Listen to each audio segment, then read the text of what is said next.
Hello, our friends, Evolutionary Energy Arts family. Hello and welcome back.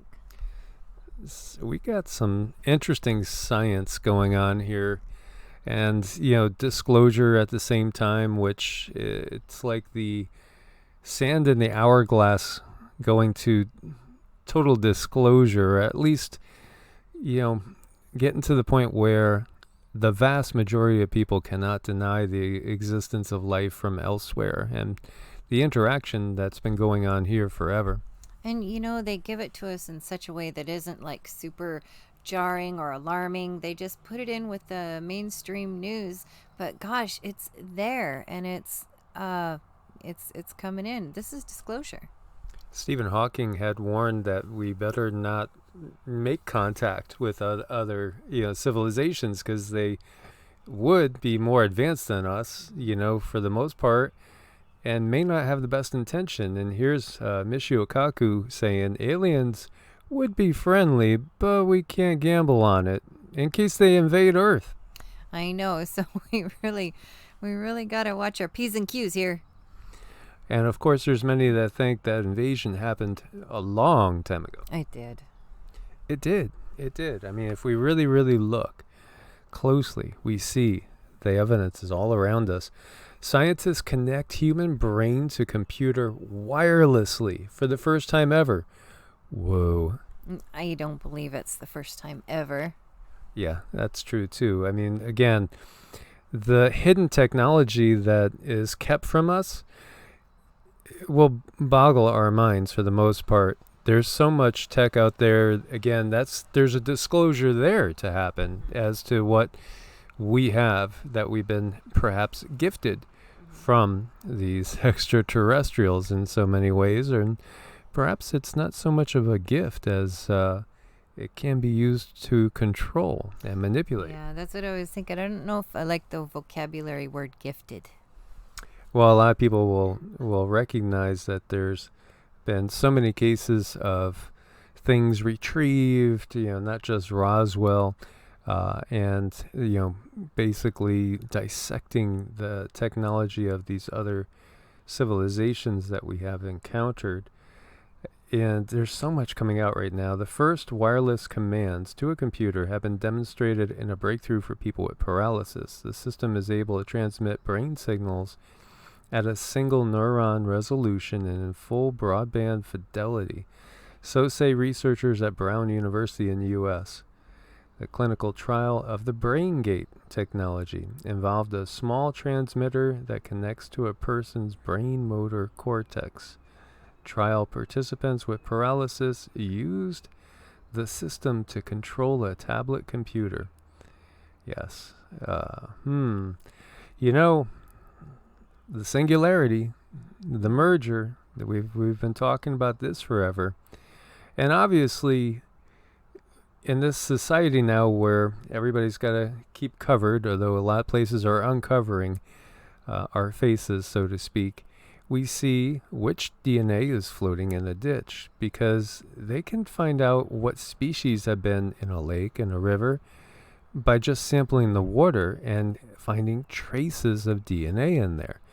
Now, many of you guys might have known that, but maybe this is going to come as a surprise to many. Right. This just gives me visions and pictures of people on an alien planet with their little vacuums, sucking up little pieces and parts off of little dust off rocks and stuff. I guess that's what they're doing. So this just came out today, and a couple of days ago, we see researchers can now collect and sequence DNA from the very air. It's amazing. They could see what species are around. Perhaps they could see mutations.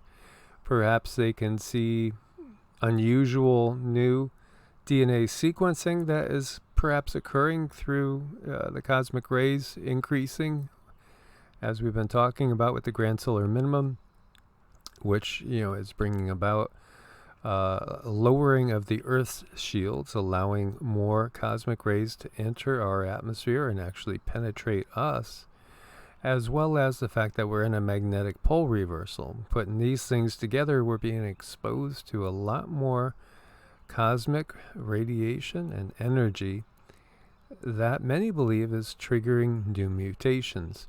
As we had talked about Robert Felix's book, which, I finished like really quick, and that was all about evolutionary leaps during these times of grand solar minimums and magnetic reversals. We see that many species blink out of existence and brand new ones blink into existence in these time periods. Indeed, they do.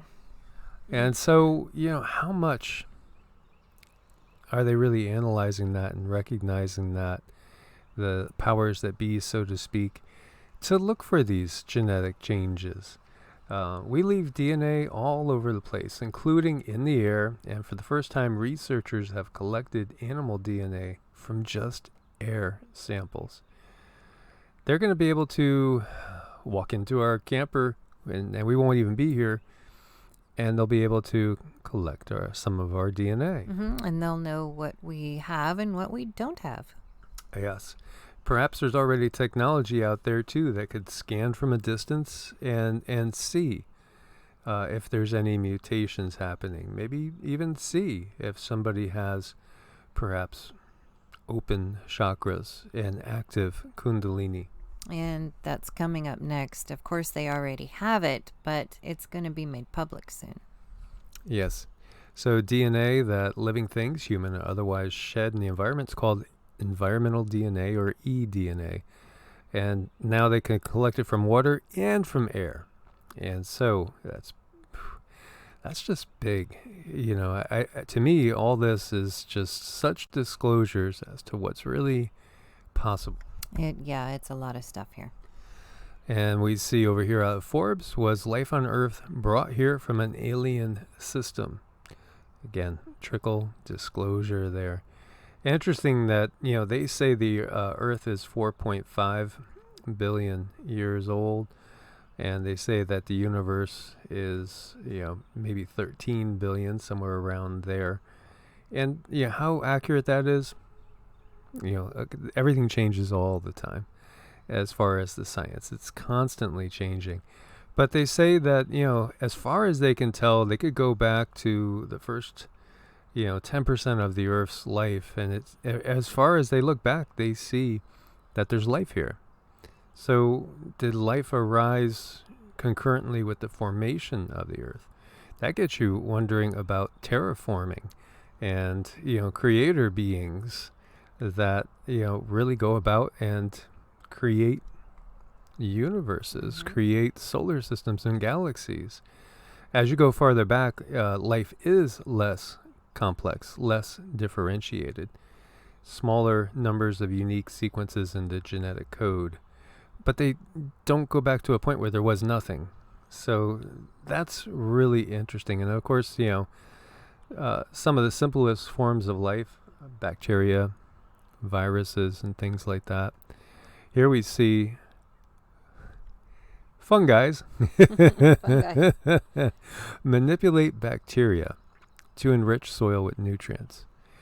And this takes me to thinking about elemental beings. And yesterday when we were doing mantras and meditation, and I could feel myself pore breathing strongly from some mantras, almost like the mantras triggered the pore breathing in a subconscious manner, because there was work to be done with cleaning the energy body, which then cleans the physical body.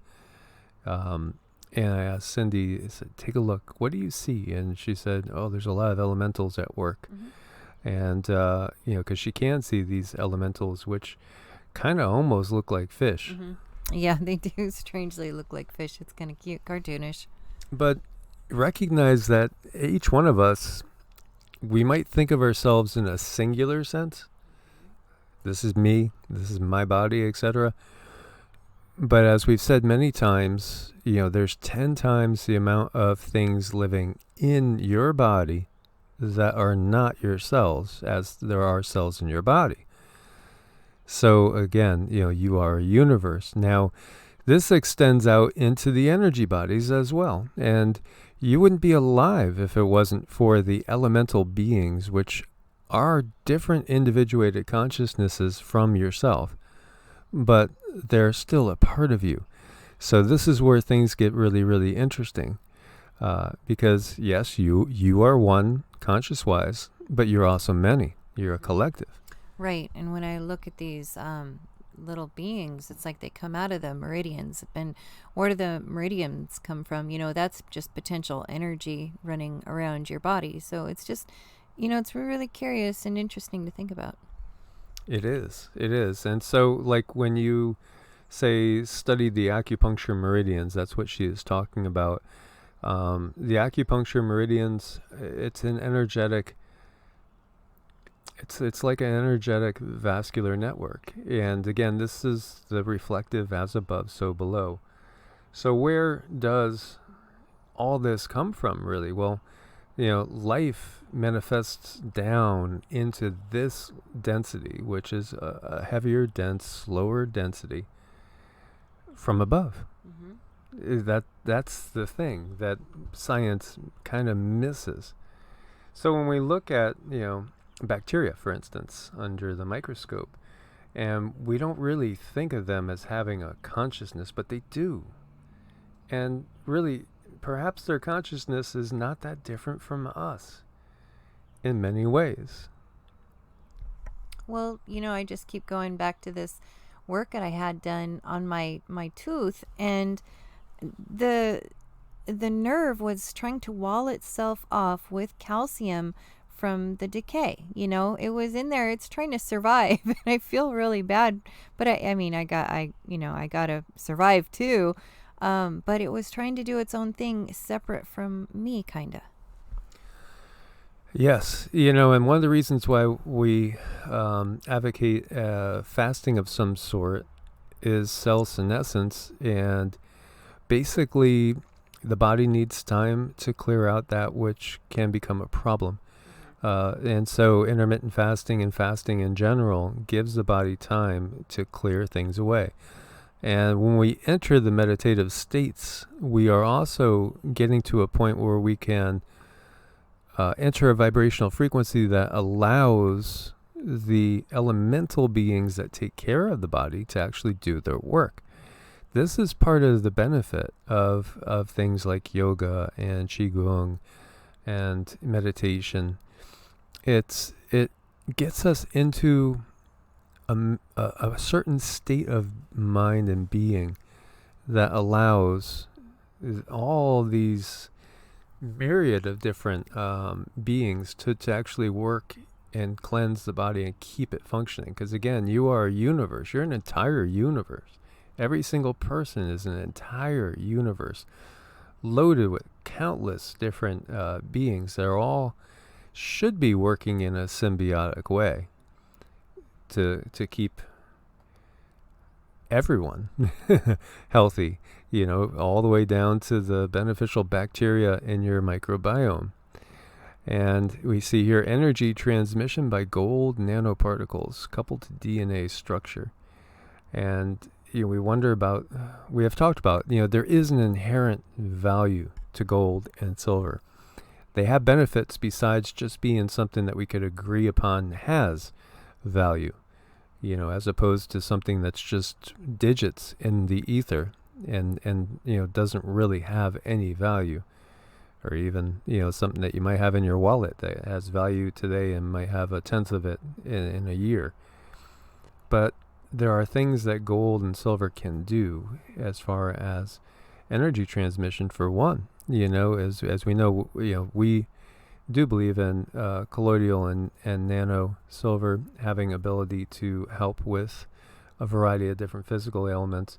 And, here we see that gold can be a great conductor and can have a lot of benefits as well. And we've talked about the potential there for consciousness, benefits in consciousness and conductivity. Conductivity is something that is it's not quite understood by the masses as far as, the health benefits of being more conductive. Having like trace minerals that you are adding to water to make sure that you are nice and conductive. Just even simply being hydrated enough, because that affects your conductivity as well. Oh my gosh, so important to drink water. Water, water, water. So all interesting stuff. I just wanted to throw some things out there, give you guys to ponder. I look forward to your comments as always. Thanks for being part of the family. Make sure you guys are subscribed and have the bell clicked for notifications. And thanks for your support on Ko-Fi and Patreon.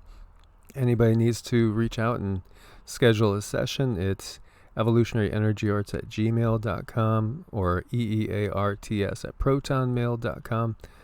And thanks for your patience with us getting back to you. Right now we're about a couple weeks out as far as the scheduling goes, but we have been getting more stable, which is good. Yep, that's very good. As always, guys, God bless and namaste. Namaste.